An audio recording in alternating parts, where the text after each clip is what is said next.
Hello, everybody. Welcome to the Night Crew. We're back again with a lot of interesting guests. We got Lamar Callahan, Bob Gonzalez, Mike Bonfentry, and me. I'm your host, Steve Holder. And we got some great topics for you tonight. And I'm glad to see our two Floridians made it through the hurricane, so that's good. Knowing Bob, he probably was out there fishing. I don't know. Yeah. Welcome, everybody. Hi, Steve. Thank you. Thanks for thanks for having us. I hope everybody had a good day today. Fantastic. Good deal.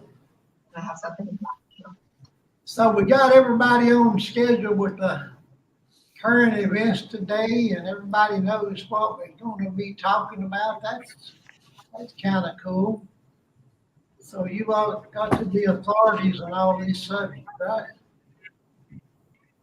Well, let's start out with this one here. North Korea fires two ballistic missiles into sea amid U.S. South Korea military exercises.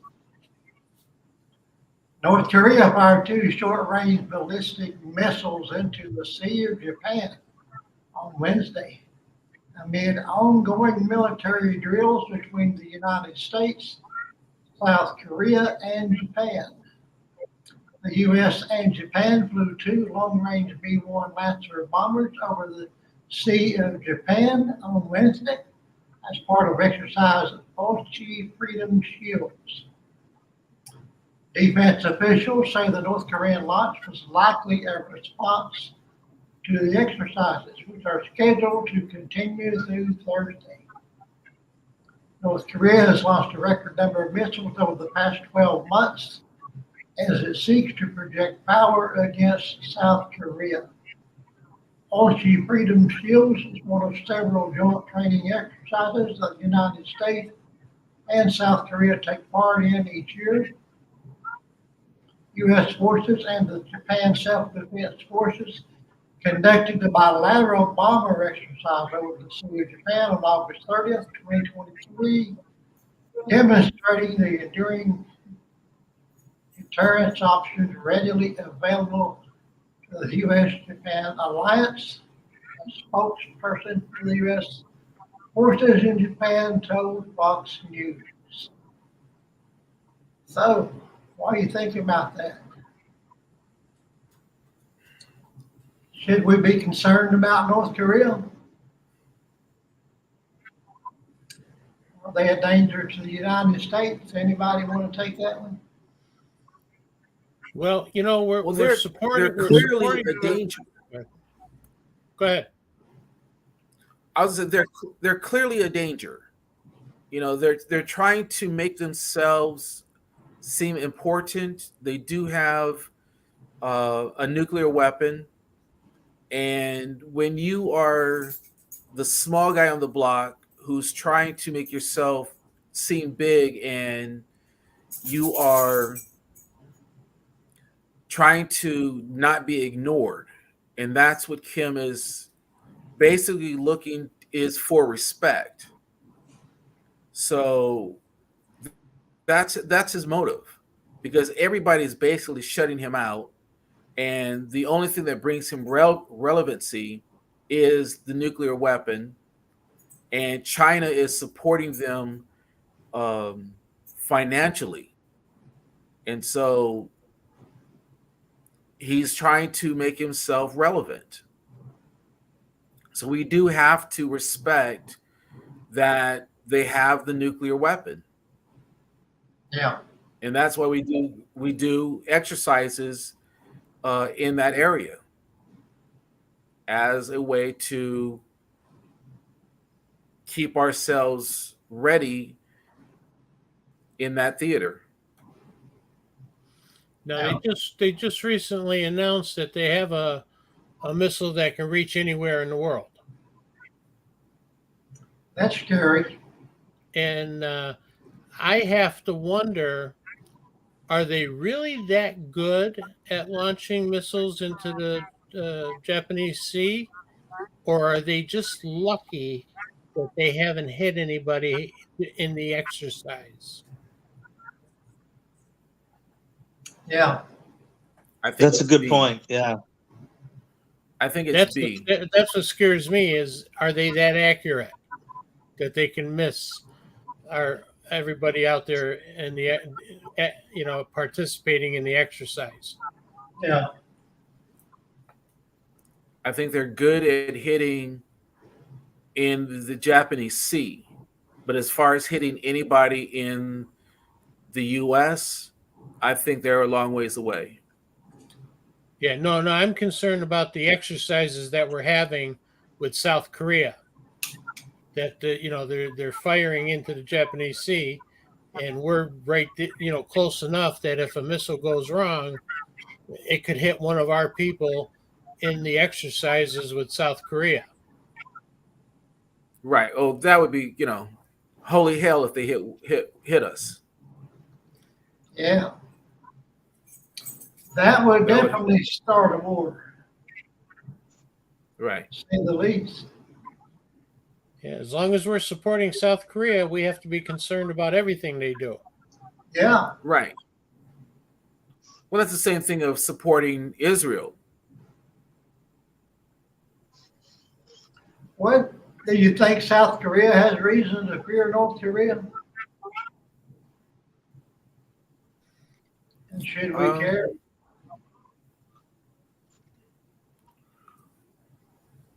Well, we have to care because that is a proxy war with regards to China.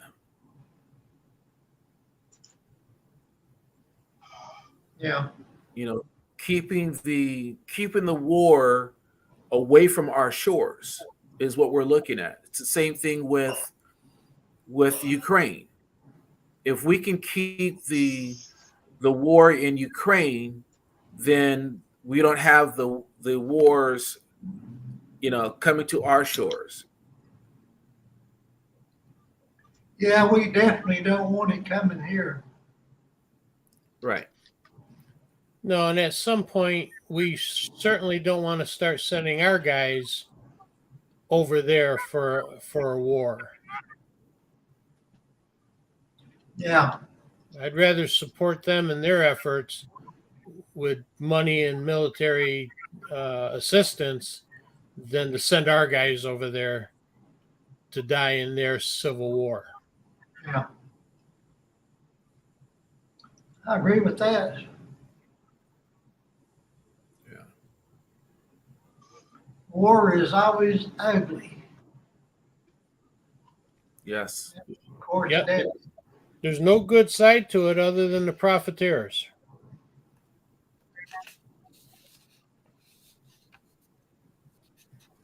Well, let's go on to the next story here. Willis seeks to have all 19 defendants in Georgia election case tried together. Fulton County District Attorney Fonnie Willis, in the filing Tuesday, reiterated her desire for all 19 defendants charged in her Georgia election interference case to stand trial together, telling the judge that her office maintains its position that severance is improper at this juncture and that all defendants should be tried together. The development came on the same day that the judge overseeing the hearing over former Trump Chief of Staff Mark Meadows' request to move his case from state court into federal court requested limited additional briefing before he renders a decision on the matter. Wilson's filing came after Judge Scott McAfee ordered defendant Kenneth Chesebro to stand trial on October 23, following Chesebro's request for a speedy trial, and after former President Donald Trump's attorneys alerted the court that they would move to sever the case. The DA is seeking clarification of the recent order from Judge McAfee, which stated that trial deadlines he set for Chesbro do not apply to any co-defendants. It is unclear to the state of Georgia from the text of the order whether the court's intention was to sever defendant Chesbro's trial from the other defendants, the DA's filing states. In pushing to keep the defendants together, Willis argues in the filing that there is insufficient information before the court for it to determine whether a motion to sever could be obtained by any of the defendants. What do you think about that? Should all 19 defendants be tried together? You know, I think because it's a RICO thing and it's a full organization prosecution, I think they should be tried together, but the lesser criminals shouldn't be getting maximum sentences. You know, everybody should be sentenced according to their role and the evidence against them. And I heard an interesting conversation just before I came on. They were saying in order to sever them and decide whether they go state or federal, first you have to decide if they're criminals or not. So you really should be trying them on the charges first, determine whether or not they're guilty of those charges, then decide if they belong in federal court or stay in the state system. Yeah. A little bit of logic there. Yeah. Well, Dust James says, demand not one more dime go to the U.S. imposed fascist regime in Ukraine. We're going to get to that later, Dust, but we're not there yet. And glad to have you in here, Dust. We're going to have you come on one night if you want. We'd love to have you in here.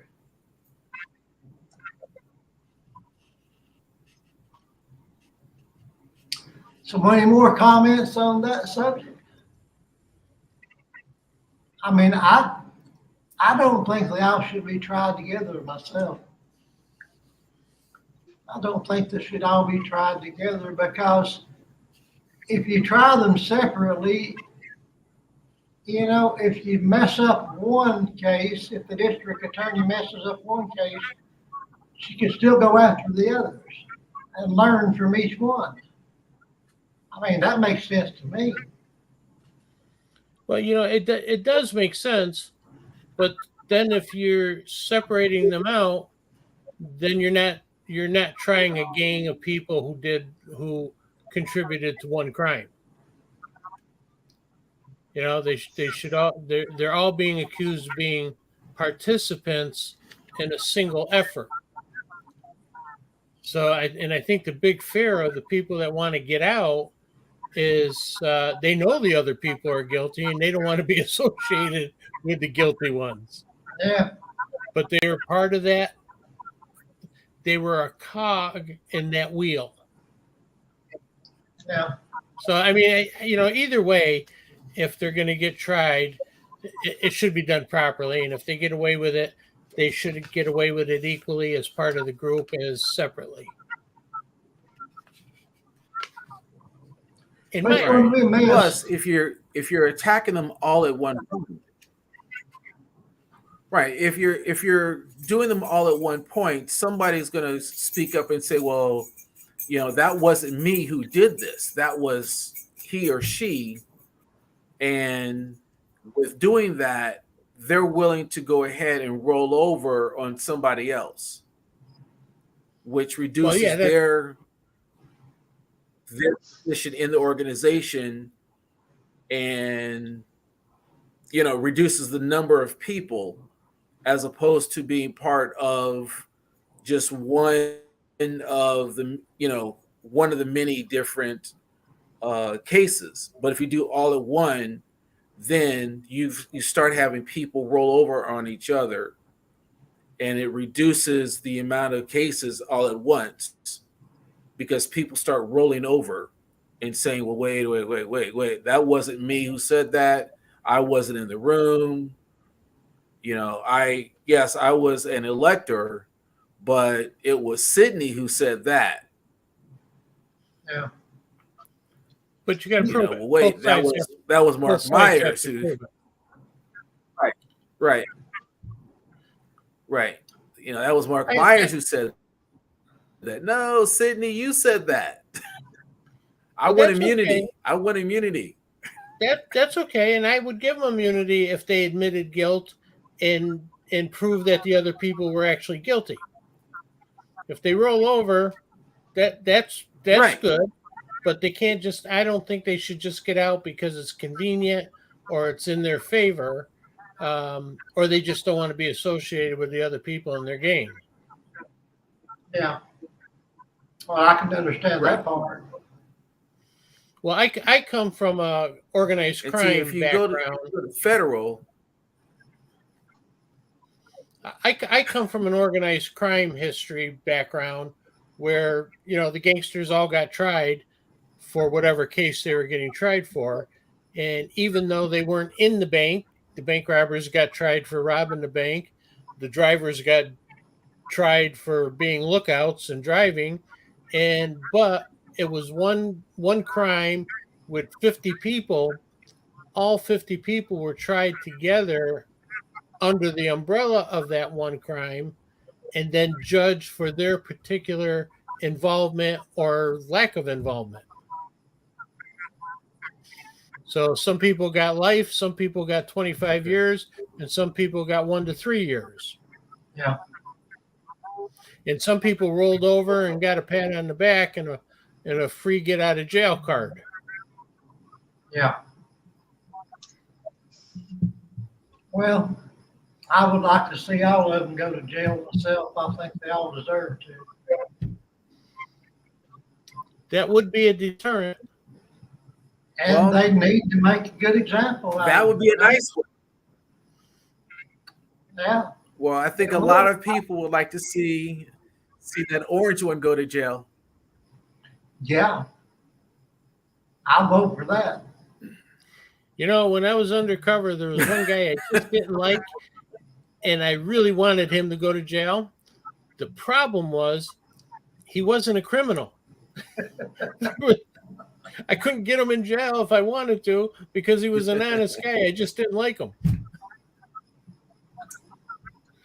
Well, he wouldn't be the first innocent person in jail, would he? No, there's a lot of innocent people in jail.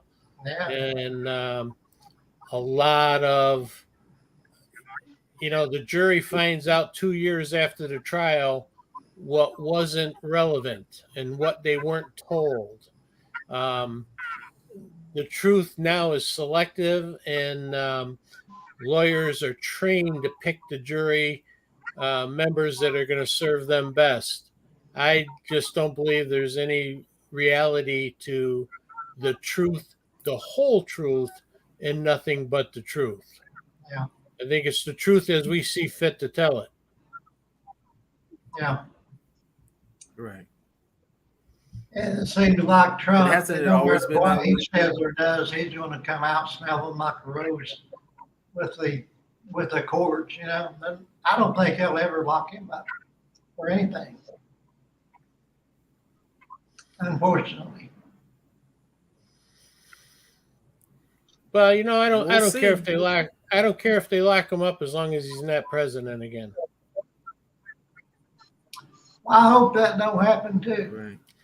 Because I don't think that cruise ship that was sitting offshore just when COVID started, and he didn't want that cruise ship to dock because he didn't want his numbers to look bad. I don't think he was asking how many Republicans or Democrats or Christians or atheists were on the ship. He didn't care if they all died. He just didn't want the numbers to go on to his legacy. Yeah. Yeah.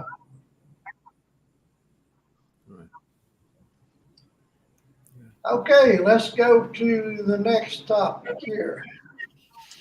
The United States Navy sailed its largest aircraft carrier closer to Russia as a warning. The entry of the aircraft carrier USS Gerald R. Ford into the Eastern Mediterranean marks an important show of solidarity with America's NATO allies amid the ongoing war in Ukraine. The carrier first entered the Mediterranean on June 15th. The warship previously visited Oslo, Norway in May in a show of solidarity with the host country and heightened tensions between NATO and Russia. Our presence at sea throughout the deployment will provide reassurance to our allies and partners that sea lanes will remain open and our joint operations will demonstrate our commitment to interoperability and maritime stability. Rear Admiral Greg Huffman, commander of Carrier Strike Group 12, said in the Navy news release announcing the deployment. The Ford cannot enter the Black Sea directly under the 1936 Montreux Convention that bars capital ships belonging to the non-Black Sea bordering nations from entering. The Ford is engaging with valued NATO allies from the Arctic to the Mediterranean seas in a mission of reassurance and enduring support, much as we in turn have valued NATO's nations' ship deployments to the Western Pacific to signal their mutual commitment to the security of the Western Pacific. Joe Sesnick, a retired vice admiral who commanded the USS General Washington Battle Group and served as a member of Congress, told 1945. The Ford is the third American carrier to enter the Mediterranean since the Russians invaded Ukraine last year.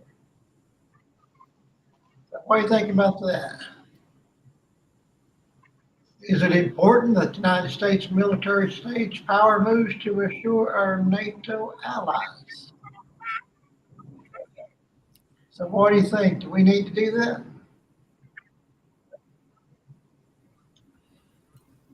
Anybody? We're there to support. Yeah. We are there to support. Well, Dust James says we should abolish NATO. What do you all think about that? Yeah.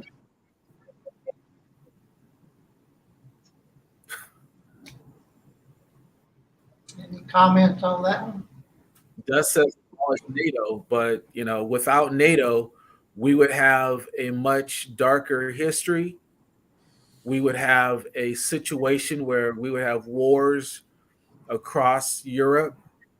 And as we spoke earlier, it's about keeping wars away from U.S. shores. And we do not want another World War III, 4, or 5, or 20. We want to have a stable country or stable world. And that's where NATO comes from, is having a stable world where we have an alliance with NATO nations to protect the United States. From our standpoint, it's to have nations in Europe that will protect us. And we have Article 5, or is Article 4? I think it's 5, that any nation that's attacked, we all are attacked. And so that also protects us all, so that if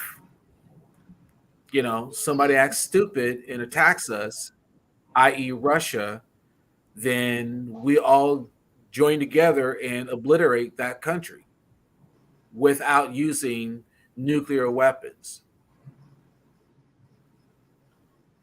Do y'all think that sounds like gang mentality, and is that okay? Well, NATO's an acronym. That's the way the game is played right now. Well, that's it. It's a game that's being played.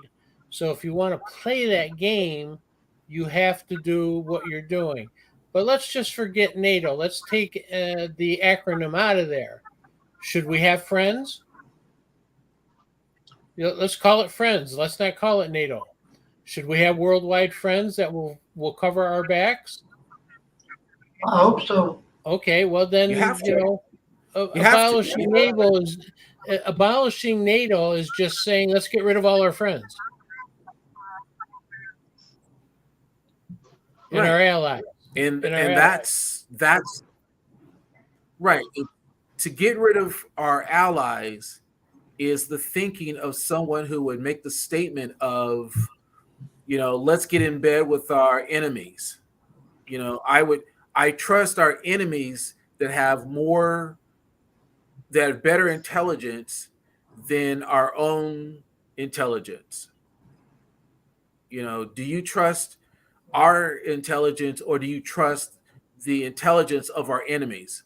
Oh, I trust Putin more than I trust our intelligence.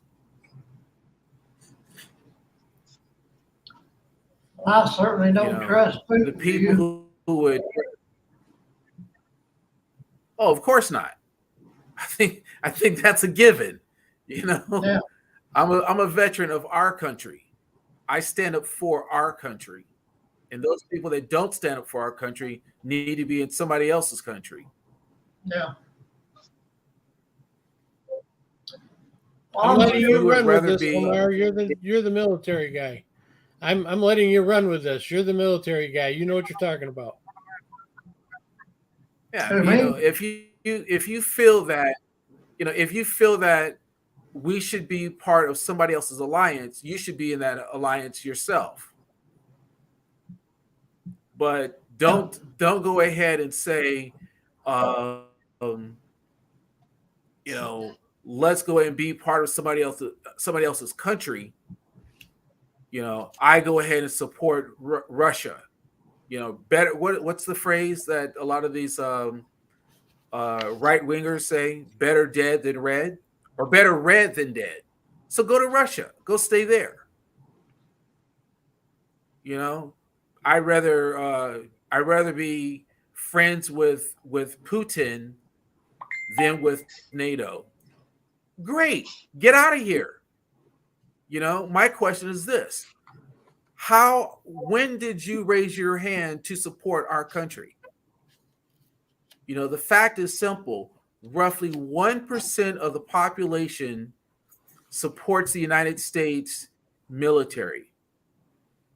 And we've got a moron who's orange in skin, wants to live in Florida and say that he's, wants to be president.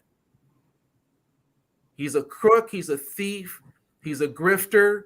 He's a rapist. And that's just the nice qualities. Hey, I agree with you. And I'll leave the rest of that alone. My friends know me as calling him the Antichrist. Someone who says one thing and does another. Yeah. But we have tape of that. We don't have to go any more on that one. But anyway, the key thing is to go ahead and mock a Gold Star mother, to go ahead and want to break up the U.S. allies. You're supposed to support and defend the United States. But you go to NATO and you start pushing around our allies because you want a photo op? No, wasn't stay NATO over there in Russia formed with to your buddy. protect everybody from Russia, but now what NATO was formed for just to keep Russia under control, or the Soviet Union at that time. Well, right. It's to protect us. NATO was set up to ward off the USSR. Right. The Soviet Union, and then you had the two leaders of Reagan and Gorbachev saying that, we don't need this. We're going to blow each other up. We need to come together as humans. And you had the breaking down of the wall, and you have Putin saying that, hey, that was the wrong thinking, and I want to bring the Soviet Union back together. And those satellite countries are saying, we really don't want to be part of the Soviet Union. We want to govern ourselves. Yeah. But that's why he took over the Baltic states. They wanted to be part of NATO, and that's why you have the Ukraine fighting back and wanting the support of NATO because they do not want to be part of Russia.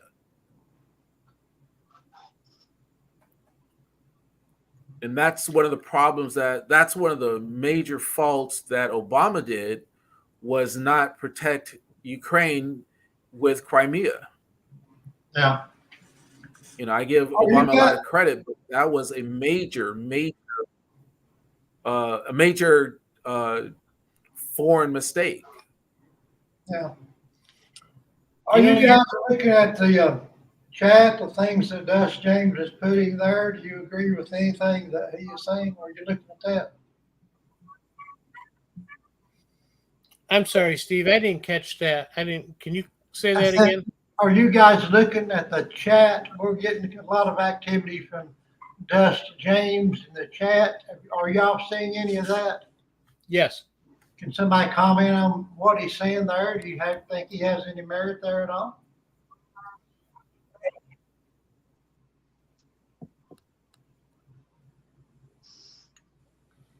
He's definitely against NATO. Well, who we started a war with? Who has NATO started a war with recently?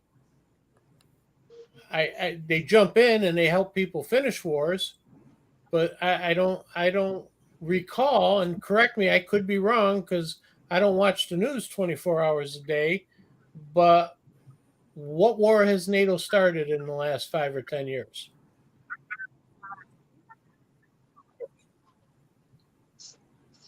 NATO's never started a war. Well, I'm just asking, I don't want to be confrontational, but you say, NATO's a war pact. Well, why? What caught? I'm not saying you're wrong. I'm just saying, please explain to me why you feel that they're a war pact if they haven't started a war.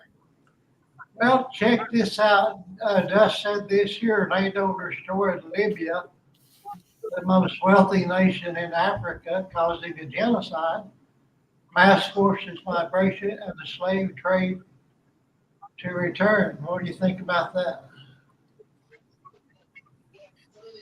That was France. And that was based on Libya. That was Gaddafi.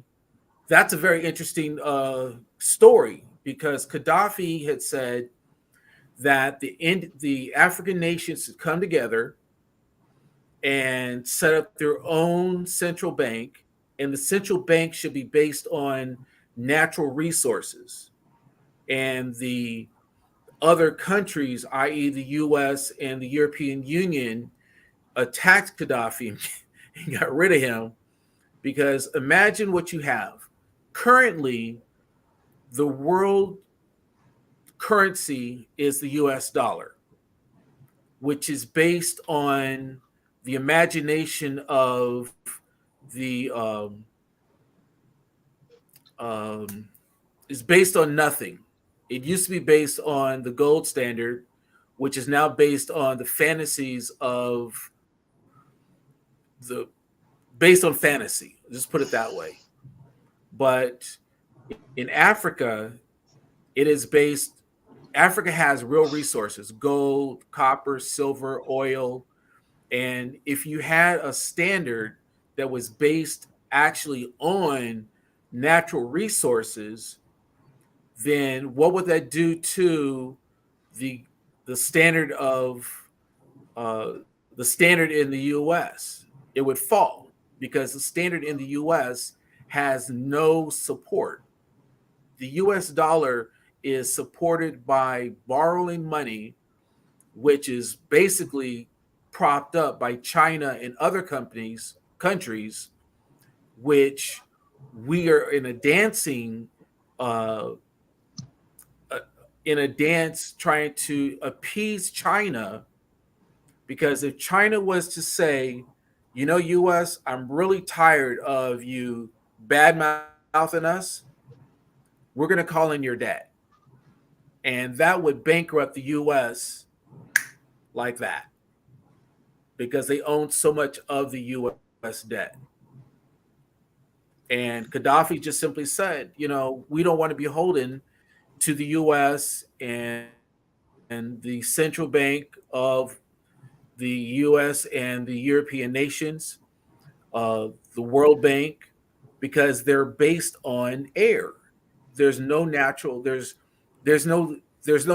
nothing there. It's like a ghost, it's Casper. Yeah. But Africa has actual resources, and Gaddafi was saying the African nations should come together, create its own central bank, and it should be based on natural resources. So, with that being the case, you would set a base on something and say this is our baseline, and based on the resources of the price of it, that would set the tone. Yeah. But also, what that does is it forces the end of the raping of the African nation by the colonizers.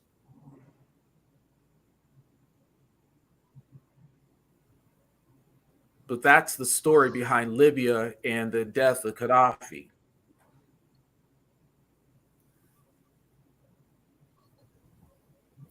Okay. Good point. Let's go to the next topic. Senate Majority Leader Mitch McConnell appears to have another possible medical episode. Republican Senate Majority Leader Mitch McConnell appeared to have another possible medical episode on Wednesday, freezing for more than half a minute when questioned at an event in Kentucky. Video footage showed McConnell, 81, trailing off and remaining silent after he was asked if he would seek re-election in 2026. An aide then stepped in to ask the top Republican House lawmaker if he heard the question. She then informed reporters that the lawmaker would need a minute. He then answered a few brief questions, which had to be repeated by the aide. He refused to comment on the 2024 presidential race. Leader McConnell felt momentarily lightheaded and paused during his press conference. A spokesperson for McConnell told ABC News. The incident marked the second time McConnell appeared to have a medical episode at a public event. In July, McConnell was giving a typical weekly briefing when he suddenly froze and went silent, then walked away. I'm fine, McConnell said in July when he was asked by reporters about his health. What do you think about that one?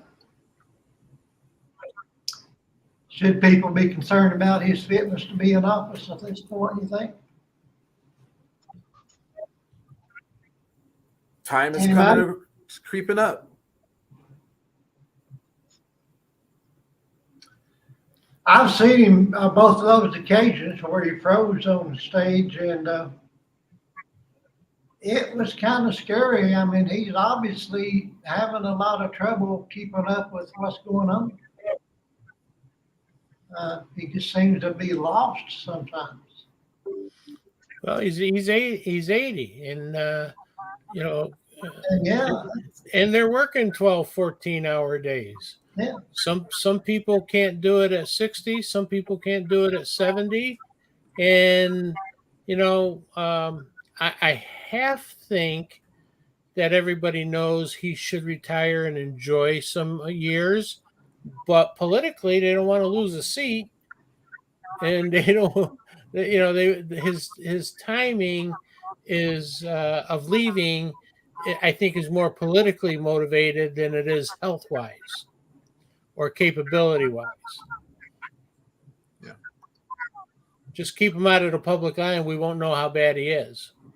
And, well, the people in Kentucky keep electing him, time and time again. Right. They have for many years. Well, who are they putting up against him? Anybody viable, or is he the best of all the evils? Maybe that's it. Unfortunately, when you get No, to best they have of a two, young guy. you have evil, right? There's the last two cycles. There's a young Democrat. Sounded pretty intelligent, clear thinker, a lot of energy. Actually, I think the first two cycles ago was a lady. I think she was Secretary of State. And this last go around was a young guy. Both of them clear, but it's essentially going up against McConnell's machine. But this time around, you're basically going to say, here's a guy who doesn't have the faculties to do the job anymore. It's the same thing with Feinstein in California. Just age is catching up to her, and just not really able to do the job anymore effectively. You'd think that somebody in their families would tell them, maybe it's time for you to bow out. Well, they say that about a lot of politicians when they get older and they're messing up. The families don't really want to get them out because the families are getting all kinds of benefits, free education and jobs and, non-for-profits. And so the family members are sometimes worse than the public who want to see a person in there who can function and represent everybody. So, I hear that over and over again, even on a local level. We've had lawyers show up to court who don't even remember where they are. They think they're at McDonald's. People have to remind them that they're lawyers and reintroduce them to their clients. But you can't retire them because, the family thinks he's doing just fine because they haven't had any speeding tickets since he's been a lawyer. Too much politics and everything. I know, that's true.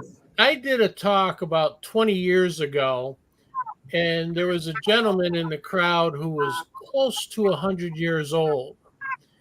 And the gist of my subject was, I was talking about crime, and I said, just go. To heck with the politics. To heck with the budgets. If you're going to fight and get it over with. And he stood up. He was the only one in the room and applauded me. And he said, this country was a great country because when I was in World War II, they sent us over to kill people. They gave us all the equipment we wanted, and we didn't have cell phones and radios to be told to back off and play politics. We went there to do a job. We did it. We got it over with. And that's why we're the greatest nation in the world. Now, back off. And, this isn't going well with the polls. That's all bull. If you're going to go to war and get it over with.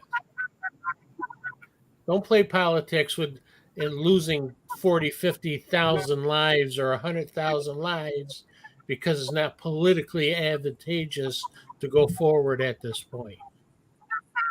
Well, unfortunately, politicians are always thinking about what's advantageous for them. And I never seen a politician go on the front line and visit. They always go into the safe areas. Yeah, of course. And I think some of our politicians, especially those people. Go ahead. No, go ahead, Mike. Go ahead, Mike. No, I was going to say, politicians that are dealing with war and national affairs should at very least have done their minimum years in the military to have some kind of understanding what's going on. When you're deployed once or twice, you have a whole different opinion on your politics. Yeah. Yeah. That would certainly get rid of the But arms, we don't need, right? yeah, but we don't need people who go around who draft dodge and claim I have bone Bone spurs, and then years later say, manure like I know more than the generals do. Yeah. But Agreed. If you weren't, that's just a made up statement. I don't know where I got that idea. Yeah, I don't know where I would get that idea. if you weren't in a theater and you weren't out there fighting, you have no right to second guess anybody who was out there risking their lives, Exactly. sacrificing their lives. Exactly. If you didn't do it, you don't know what it is. Shut up. Right, but 5 times you're going to draft dodge because of bone spurs? And then later in life, you're going to go ahead and say, I know more than the generals do? And people believe you? Yeah. For commander-in-chief? Well, I didn't see any generals sending him love letters. Never would. I mean, he was getting a lot of love letters from North Korea. I didn't see any American generals sending him love letters. He probably got one from Putin. Well, we did have that. We had that one, the one crook, Michael Flynn. Yeah, he ended up getting immunity, didn't he? Or pardon, rather. Yeah, I believe on the federal Yes. charges. Yeah, Michael Flynn. Yeah. Yeah. Well, Who also wanted to benefit Russia. yeah. Yeah. Well, Donald Jr. said we don't need banks. We get all our money from Russia. We have all the money we need. There you go. No, that was the other rocket scientist. Yeah. Yeah, that was the other rocket scientist. Don Runs in Jr. the family. All righty, let's look at the next topic. Christians looking to adopt in Oregon told they must affirm gender transition. Christian single mother Jessica Bates was shocked when Oregon denied her adoption application because she did not support medically transitioning children. She told the Daily Caller News Foundation in an interview. Bates, a mother of 5, was looking to adopt a sibling pair. In 2022, 6 years after her husband died in a car accident, saying to the DCNF that she felt it was a calling from God.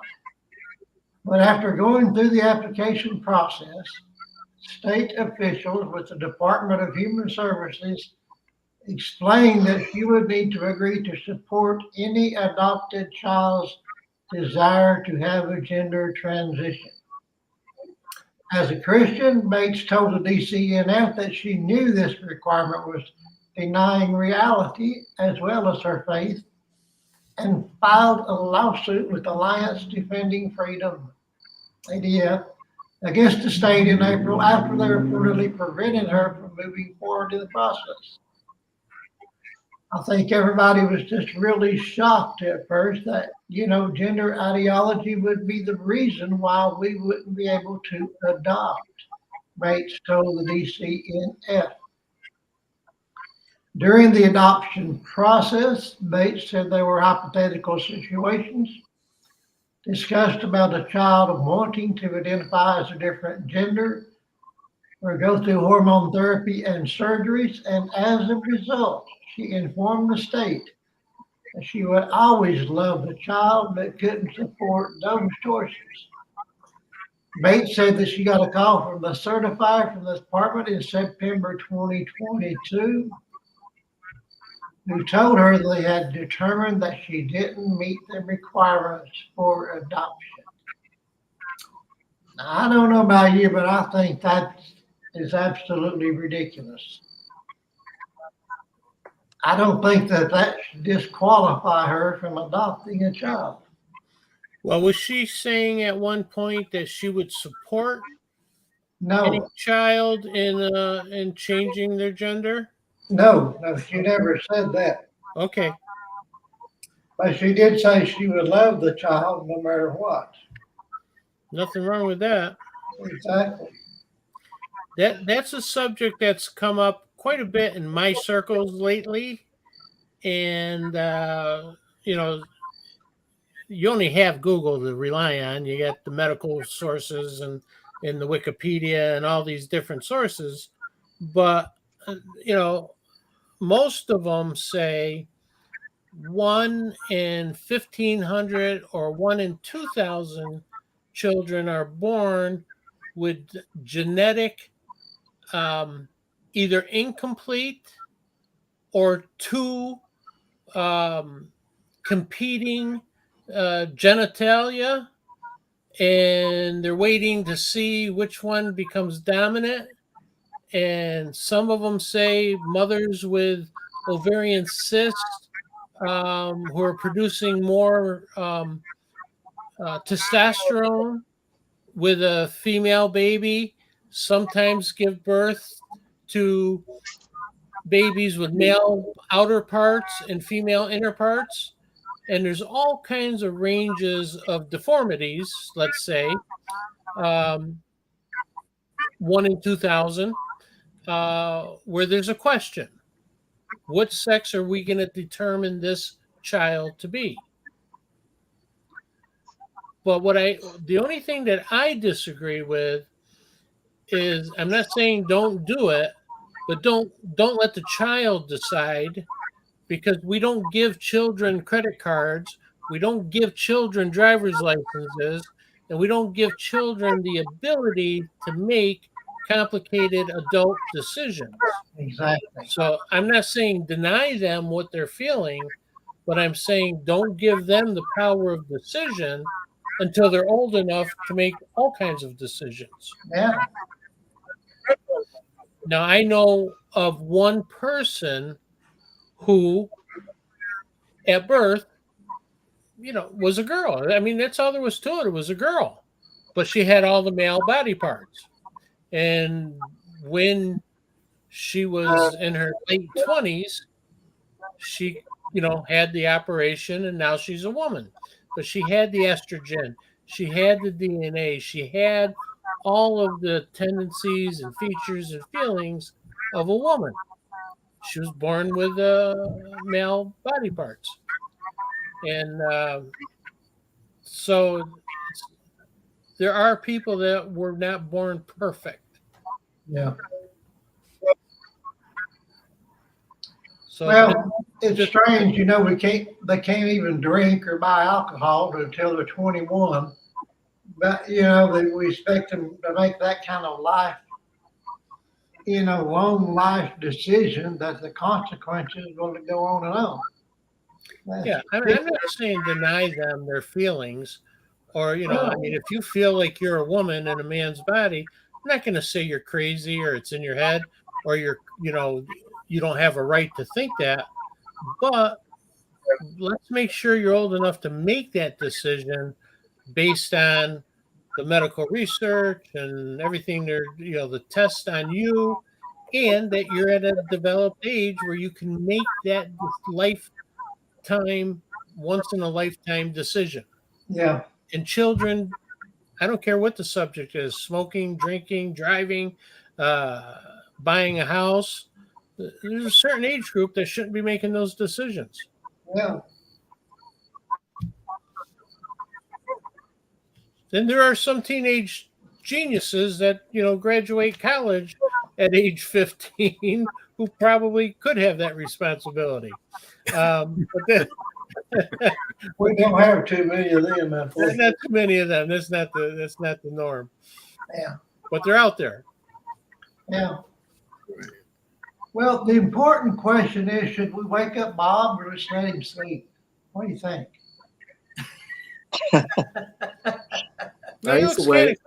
He looks pretty comfortable. I know I'm very comfortable. I'm taking it all in. Okay. Good deal. All right. Glad you're here, brother. You haven't snored yet, so you're okay. At least roll your eyes once in a while when you think we're out of whack. I'm good. Yeah.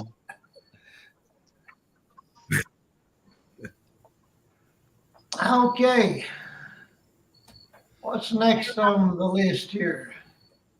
This is a strange story here. 5 million bees escaped truck in Ontario. A buzzworthy incident.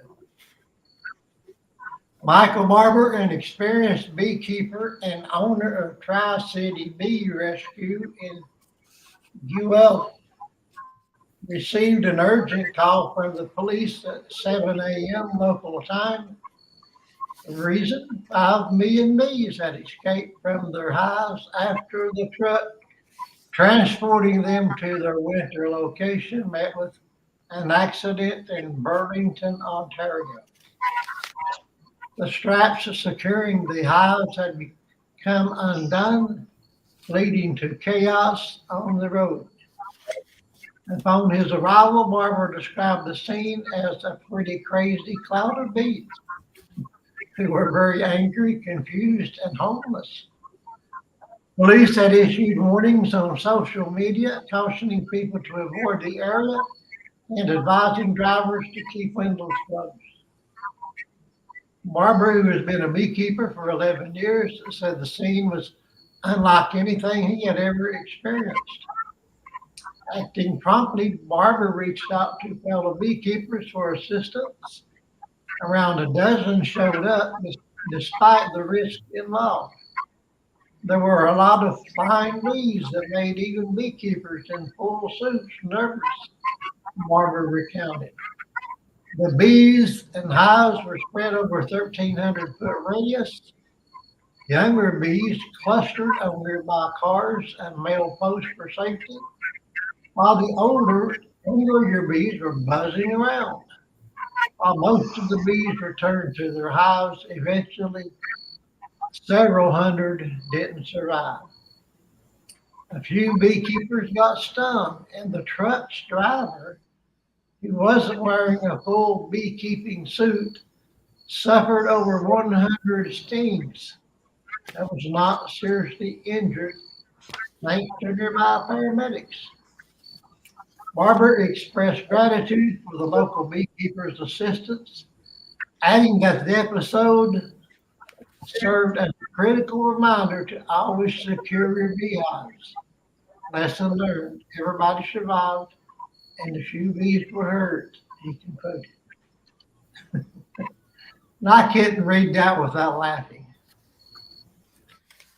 You know, I can't help but wonder, how do they know there were 500 million bees? Did somebody count them suckers?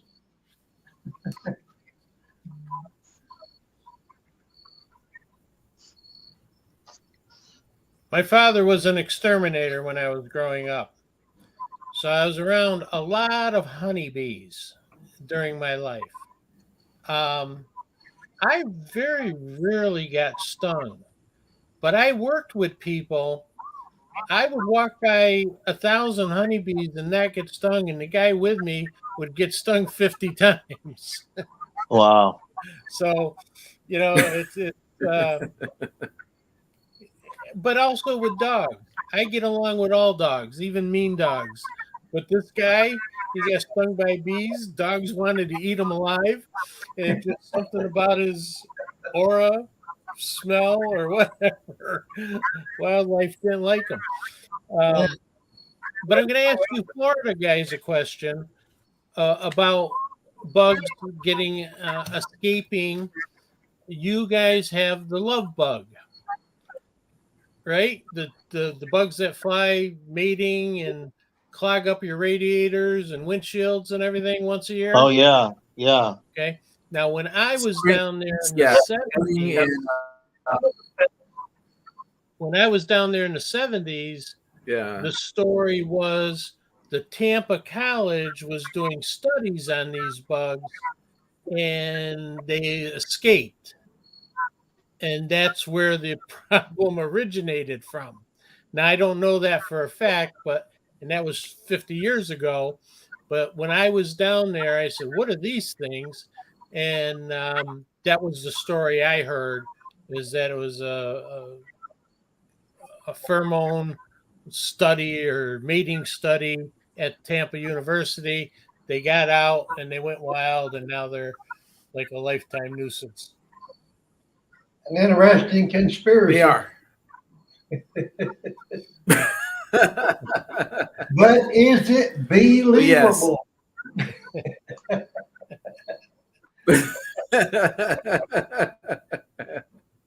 I couldn't resist that one. So things happen. I mean, accidents happen. Thank God the bees are easily controlled with a queen. Put a queen on a stick and all the bees will follow you home. Yeah. How would you find a queen out of 500 million bees? Now, beekeepers know that. Or probably have a couple in a vial just to make sure they keep the crowd under control. Well, here we go with the big story of the week, I guess. Hurricane Idalia's aftermath. Over 250,000 homes and businesses without power. Now that's a big deal there. Across the southeast, hundreds of thousands are without power. Roads are littered with storm debris, and fears over the possibility of severe flooding remain as Idalia, now a tropical storm, continues to batter the region. The storm made landfall on Florida's Gulf Coast as a Category 3 hurricane on Wednesday morning, submerging neighborhoods and leaving a trail of debris as it thrashed its way east across Georgia. And what's the latest with today's forecast? Heavy rainfall, flash flooding, and coastal storm surge is expected to continue to impact South Carolina throughout the day, according to a 5 a.m. Eastern Time advisory from the National Hurricane Center. Forecasters describe the risk of storm surge as possibly life-threatening. The supermoon that peaked Wednesday night is expected to exacerbate the range of coastal tides, bringing an added layer of danger. Residents of the Carolinas have also been warned of the risk for tornadoes. The storm's strength is expected to remain consistent throughout the day. Maximum sustained winds of nearly 60 miles per hour extend outward from the center of the storm for up to 185 miles, the NHC said. And by late Thursday, the storm is forecast to move offshore and into the Atlantic, leaving the southeastern states to address the destruction in its wake. About how far was that from you, Bob? It was about 100 miles east of me. I didn't get any effects from it, thankfully. Good. I've had my share of them, and I don't want to see any more. Yeah, I understand. Yeah, that area where it did hit they haven't had a storm like that since the 1800s. Wow. You know, anybody got caught in it? What's that? Do you know anyone that got caught in the hurricane? It was Perry, the town of Perry, which is right on the Big Bend, where the main area of Florida bends into the Panhandle. Yeah. Yeah. Why do so many people choose to live in an area with regular hurricanes? I mean, does it ever concern you? I mean, I guess it does. Yeah, it's concerning. After a while, though, you kind of get used to it, I guess. But it's always a little nerve-wracking, though, when you see those things barreling down for you. But you just evacuate, and most of the time, you'll be all right. Your property too.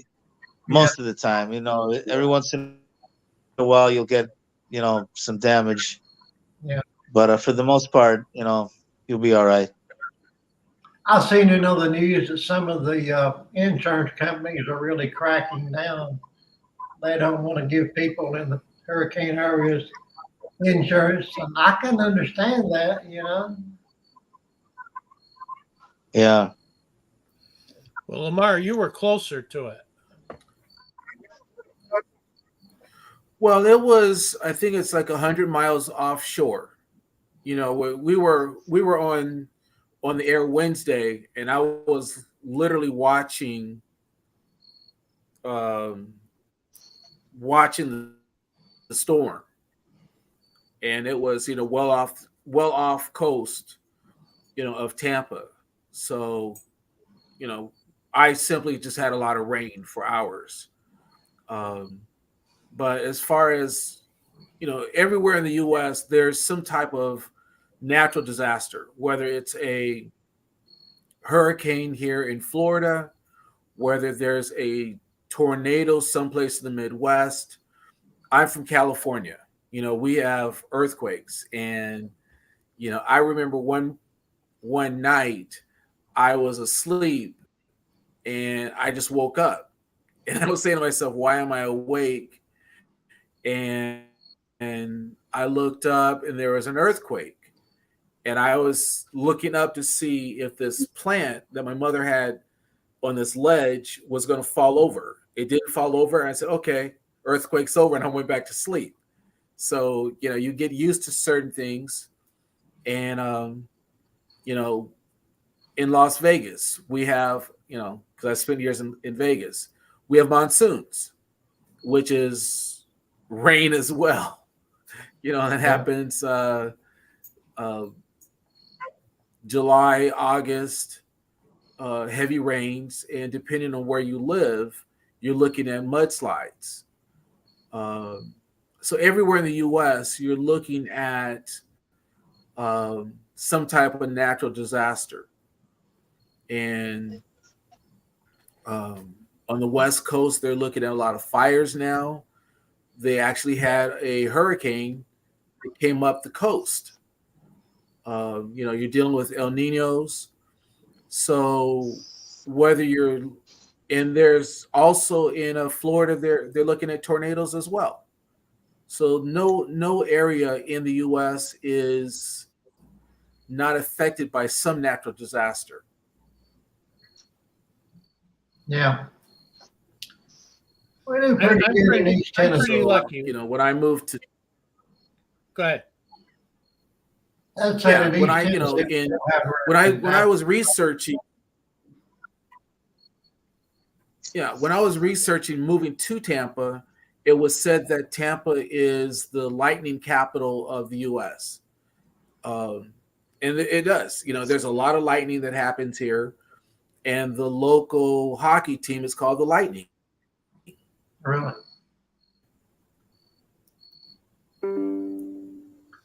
Well, I guess that makes sense. You got that much lightning. Good at hockey. Yeah, they're really good at hockey. They keep winning the Stanley Cup.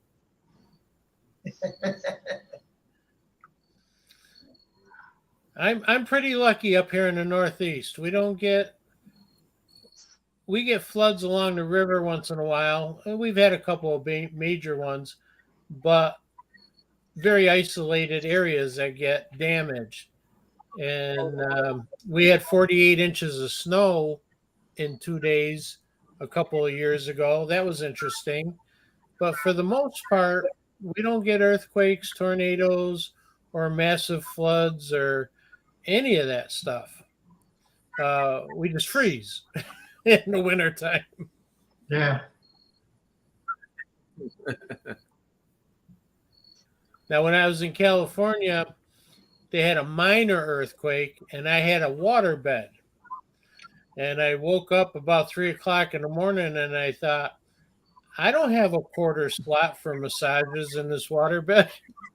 Who put a quarter in the massager? I woke up, and the water was just kind of, and I thought, well, as long as the building doesn't collapse, this is pretty comfortable.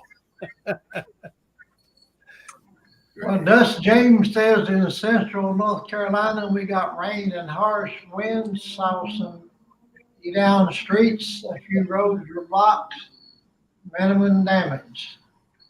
That's good to hear, Dust. Glad you didn't have anything really bad.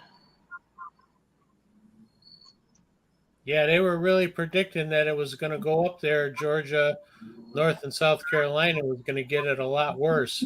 Thank God. Thank God they did.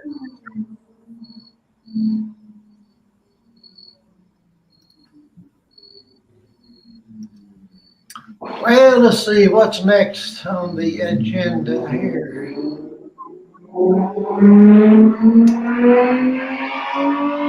Saudi man sentenced to death for tweets and harshest verdict yet for online critics. Dubois, United Arab Emirates, a retired teacher in Saudi Arabia, was recently sentenced to death for his tweets criticizing the country's leadership to his handful of followers, according to rights advocates and his family. The sentencing of Muhammad Al Ghamadi, who is in his mid 50s, is the latest in an escalating crackdown on social media users in Saudi Arabia, while others are serving prison terms ranging from 20 to 45 years for their tweets and online criticism of the government. Al Ghamdi appears to be the first person to be sentenced to death based solely on his post on X, formerly called Twitter, and YouTube activity. The wide-scale targeting of critics has unfolded as Saudi Crown Prince Mohammed bin Salman pushes sensitive reforms that have overhauled life and loosened restrictions for many in the country. These sweeping reforms, like allowing women to drive, ending strict gender segregation rules in public, and opening the country to entertainment and tourism, have coincided with the similarly sweeping crush of dissent. Al Ghamdi, a father of seven living in Mecca, had gained just 10 followers between the two anonymous accounts he ran on X. According to Human Rights Watch, he's used a social media site to rail against alleged government corruption, but was mostly resharing posts by more popular government critics. The platform X is among the most popular social media sites in Saudi Arabia. It was where Saudis could often go to vent their frustrations with government policies. Wow, can you believe that? He only had 10 followers. So hardly nobody's seen it. He got sentenced to death. Isn't that crazy? Well, it is crazy, but when in Rome, you better do as the Romans do. Yeah. And that's over a tweet for 10 people. Boy, it's a good thing we don't have that kind of law in America. We'd all be dead, wouldn't we? Well, the majority of us would be acting a lot different if those were the repercussions. Yeah. If the death penalty was for everything, imagine how many speeders there would be if you got the death penalty every time you got caught speeding. Yeah. So do you think the fact that there were only 10 followers makes this even more atrocious? I don't know. You're in a country where you can't hold hands or kiss in public. I don't think they really care about how big the group is. Yeah. It's either you violate the law or you don't. Yeah.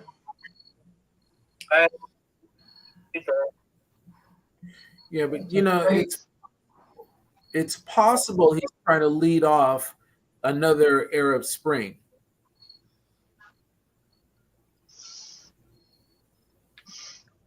Another Arab what?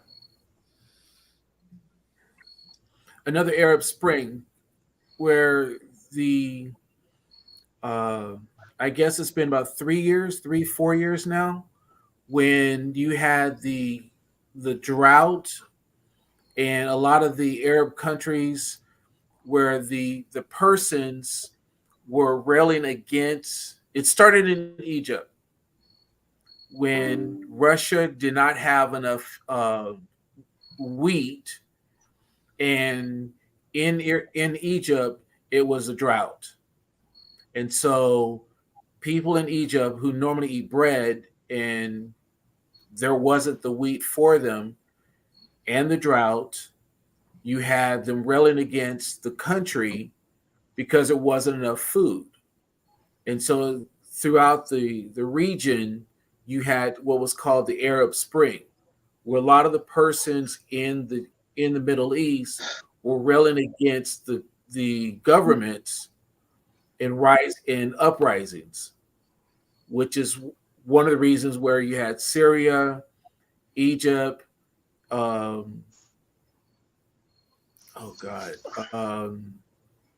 this has to be like 4 years ago now. And so possibly the crown prince in Saudi Arabia is trying to head off another Arab Spring. So while this one person is only talking to 10 people, the idea is other people going to pick up on this guy, and some other people are going to pick up, and it's going to be a watershed, much the same as when you hear news stories in India and then half the country is in an uproar. Yeah, there's definitely got to be something about his tweets that separate him from the people who just got jail time. Yeah, yeah. And the fact that both of his accounts were anonymous, they had to have been monitoring his activities online. So. Right. And he had two accounts.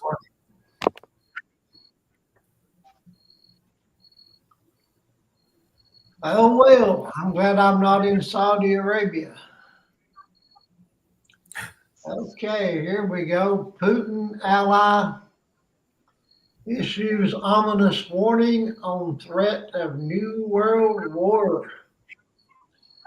Dmitry Medvedev, a Kremlin official and ally of Russian President Vladimir Putin, accused Western powers of ignoring signals from Moscow and pushing towards a world war, according to state-run news agency TASS. Medvedev previously served as a president of Russia from 2008 to 2012, between Putin's first and second terms, and as prime minister from 2012 to 2020. He currently serves as deputy chairman of the Security Council of Russia and is considered a major Kremlin propagandist. In an interview segment published on Saturday, Medvedev told the state-run news agencies TASS and Russian Times that Western nations, not Russia, were pushing the world closer to a new world war. A similar sentiment has been echoed by pro-Russia voices since the start of the country's invasion of Ukraine in February 2022. Frankly speaking, it would have definitely been better if they had heard the signals, Medvedev said. In any case, the world would not have to face the threat of World War III. In fact, this is where our opponents are actively pushing everyone. He further stressed, according to TASS, that the West fails to hear our signals. Newsweek reached out to foreign defense experts via email for comment. And over the past year and a half, Medvedev has frequently made similar comments about Russia's enemies risking World War III or nuclear war, usually in relation to their opposition to the invasion and support of Ukraine. I'm still not clear about what those signals are that everybody ignored. And do y'all think we're getting closer to World War III? I mean, what else Every would have day. to happen? I mean, there's already quite a few countries involved with this Russia-Ukrainian war. So what would have to happen that hasn't happened in order to call it a world war? Well, as soon as any of us in NATO send one of our people over there, or we fly a plane over with our pilot, the war begins. Right now, it's just between Ukraine and Russia, and I don't understand that logic. We're supplying weapons. We're in the war. Yeah, We just haven't sent anybody over there physically. exactly. Well, we sent them how many billions of dollars now? I mean, you can't say we're not involved. I mean, we're committed. We're not just involved, we're committed. Yeah, and that's what I don't agree with. If we're going to get involved, then let's get involved. Instead of letting hundreds of thousands of people die while we argue about the stages of involvement or the appearance of involvement. I mean, they're getting our jets. We just haven't trained them to fly it. You want to start World War III? Put one of our pilots in there tomorrow morning and start bombing Russia. That's World War III starts. Well, we're on a slippery slope, I would say. Wouldn't you agree? Yeah, we're one bad decision away from Yeah. starting something that we might not be able to handle. Yeah. It's a good thing world leaders don't make bad decisions, huh? Or they don't get away with them.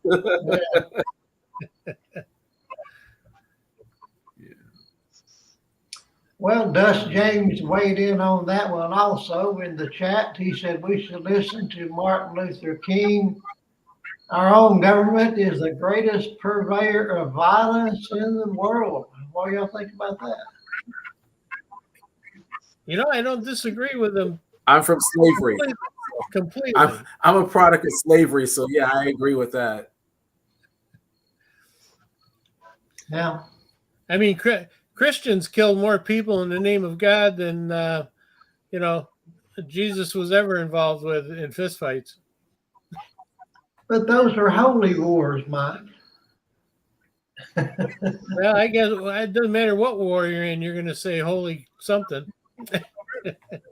Yeah, and there's only one country on the whole planet that has used nuclear bombs against their enemies. And guess who that is? The United States, and we did it twice. Yep. Not exactly something to be proud of, is it? Now, Martin Luther King had the attention of the world. I don't think anybody's ever marched anywhere in the volume that they did for Martin Luther King. And boy, I'll tell you, what a shame, because he was a smart man. Yeah. And he had the right motives. And unfortunately, in this country, if your motives get too recognized and they're not in line, you get assassinated. Yep. It happened to Martin Luther King. It happened to Malcolm X, and they were both assassinated by FBI and Secret Service working together.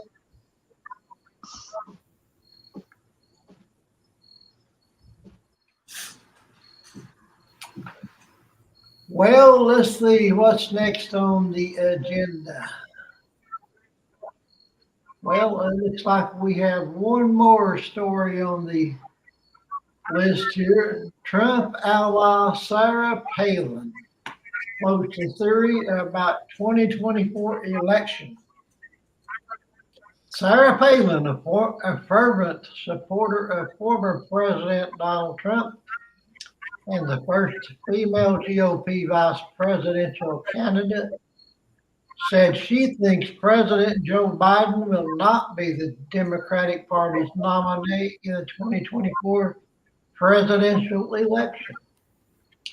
During a Wednesday appearance on Newsmax, Palin said the Democrats will use investigations into Biden's family in order to remove him from the 2024 ticket and replace him with someone who will be their new savior.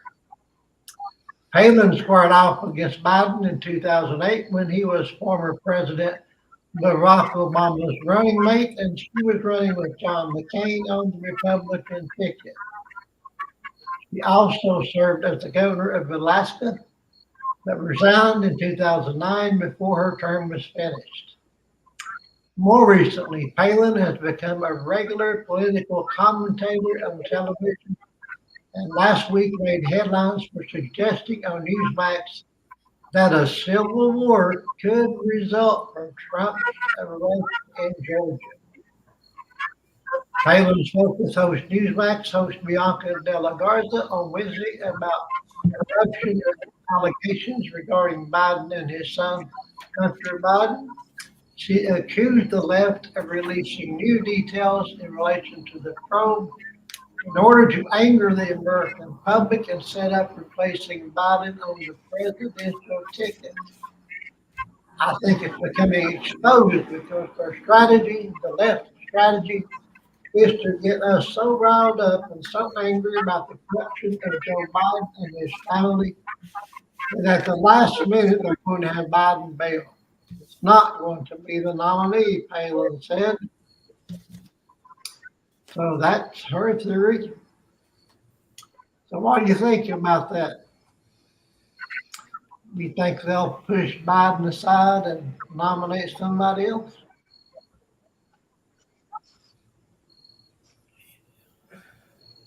Anybody? No.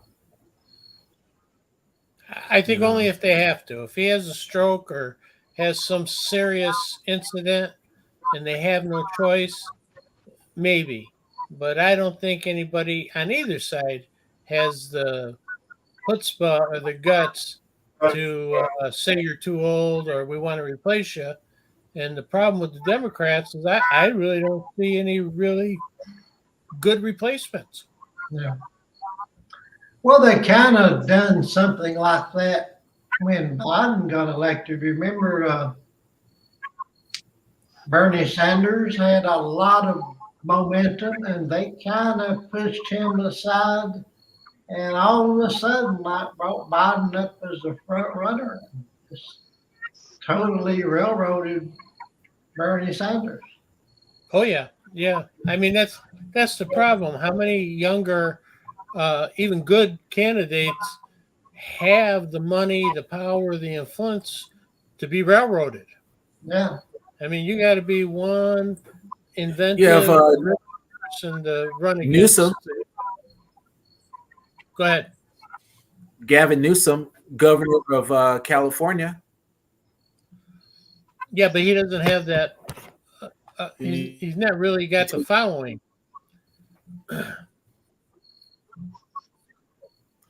Well, he's got the following out of California, and Right. but you have to know who he is. And That's right. the thing is, if he has the backing of the party, because you're looking at a person who, one, hasn't lost a race. Well, I'm from California, so I know his story. But you're also looking at a person who came along under Jerry Brown. He helped in turning around California's budget.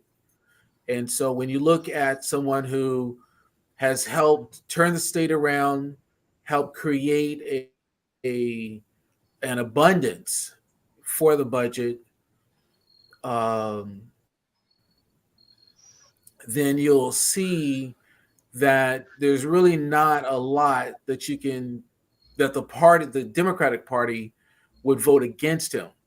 He's actually a firebrand. I shouldn't say a firebrand, but he's got a lot of energy, and he's not a far left guy. He's not a far right. He's right in the middle. And the question becomes, who do you go for? Do you go with Vice President Kamala Harris, or do you go with Gavin Newsom? And you're not going to have You just might have them both on the ticket. I agree with you. You just got to get at least 45 out of the 50 states to know who he is. Right. But you just might have the two of them on the ticket in what's that, 2028? Yeah, after the 2024, yeah. And he's young enough to Nikki young Haley enough Right. to trying company. to convince everybody that Biden is going to die, and all of a sudden Kamala Harris is going to be president. And that's a very likely scenario, you know. Get out of Well, you have to worry about that in both. If Trump becomes the nominee, who's his vice president going to be? Yeah, You know, and both of those guys are at that age where anything could happen. So really, in this election, 2024, we're almost halfway voting for the vice president as well as the president. exactly. Exactly. Right. I would trust her more than I do Biden. Would you really want? I would trust Right. her. Would you want to Biden. have Vivek? Right. Who would you want to have as a vice president for Trump? I don't know. I don't even want to think about Trump being in there again. And I just Well, if it's a vice president for Trump, it's got to be a codependent. It's got to be a codependent person who doesn't mind getting bullied, and an idiot. because Trump's not going to run with anybody who's going to show him up. Would you want? Look what he done to Pence. Right. Yeah. And the reason I ask is that, right. The reason I ask is Thursday, the news was that Vivek, Ramaswamy, Trump was basically trying to say that, he liked Vivek Ramaswamy. He was saying how Trump was a good guy, which basically, clean off your nose, was saying, brown nosing him. Yeah. Well, he said he would pardon him. He said he would. Would you really want to pardon him right have away. Ramaswamy as president? Right.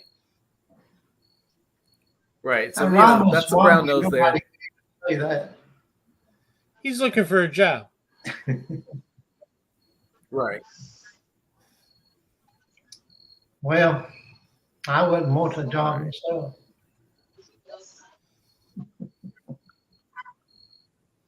Yeah. Well, That was interesting. That was good having the stuff up front. yeah, it seemed to work better, and glad to have Dust James in here tonight. Actually helping us think through this process. He said the DNC straight up rigged the election against Sanders. Both parties are owned by the same banks. That's a good point, Dust. That's a great point, Dust, and you're right. They did. They just threw him out to the dogs. Yeah.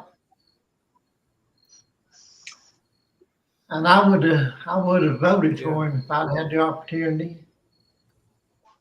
Both times. I Yeah. really would. Both times.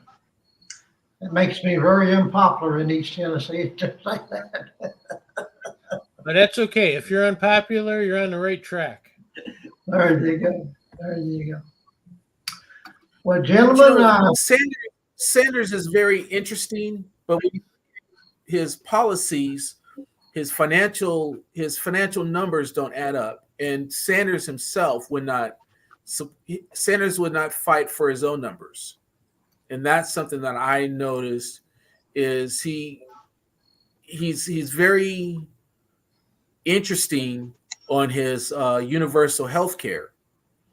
But when you talk about his proposal on paying for things, he wouldn't fight for his own numbers. And that's what I found, which was interesting, because as a former stockbroker, I'm looking at numbers. And if you're not going to fight for your own numbers, then I'm also very wary of you. Yeah. Well, gentlemen, thank you for being here tonight. But as a veteran, we have great health.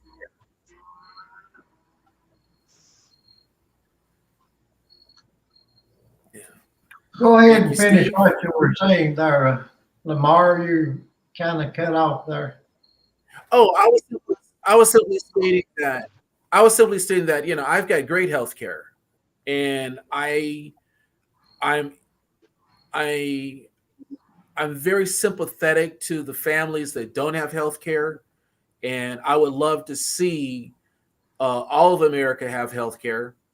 And when people talk about that the U.S. government can't handle health care or would not be able to handle health care, I simply say, well, we need to have socialism, because the VA is socialism when it comes to health care.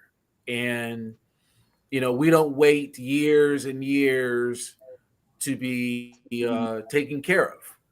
Not everybody has great health care. Not everybody has a great experience with the VA. I know for myself, I've had nothing but great things to say about the doctors that I've had.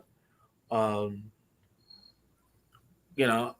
just overly thrilled with the doctors that have treated me, and I feel very unfortunate.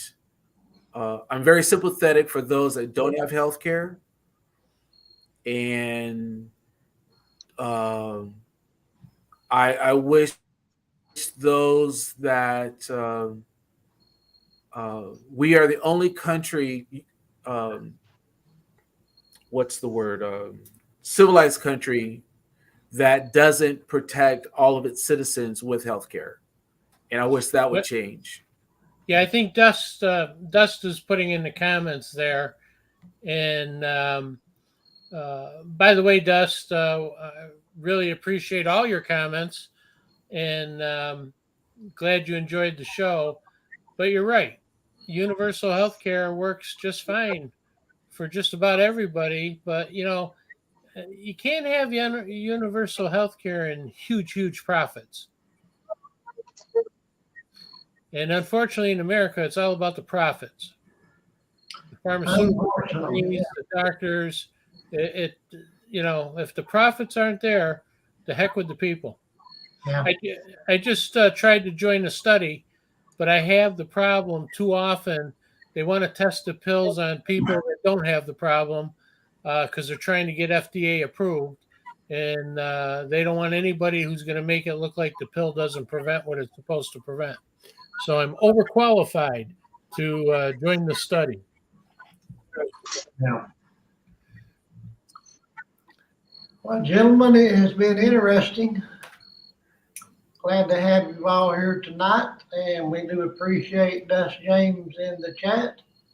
Hope you'll tune in again, Dust. We are here every Sunday, Tuesday, and Thursday. And tomorrow night, folks, All right, Steve. and Bob usually has a little bit more to say, but he's had a rough day apparently, so he's okay. I just want to thank Bob for not snoring halfway through. So thank you, Bob, for not snoring. I was taking it all in, man. Very interesting. Now, is that your fishing pillow? Yeah. He's dreaming of catching that big one. Yeah. Well, tomorrow night, folks, on Friday Night Conversations, Lamar Callahan will be my guest. And that's on youtube.com/@Friday Night Conversations. So tune in, and we will be glad to hear from Lamar and tutorforyou.org and all of that stuff he's got going on. And I don't know. He sounds like he might be going to run against Michael Landingham for president. I don't know. But anyway, thanks again for being here, guys. Thanks again, Dust, for joining in. And Does anybody have anything else before we say good night? Till the next time. All righty. Thank you, gentlemen. Good night. Have a Good good evening. Have a good weekend. Good night. Good night, buddy.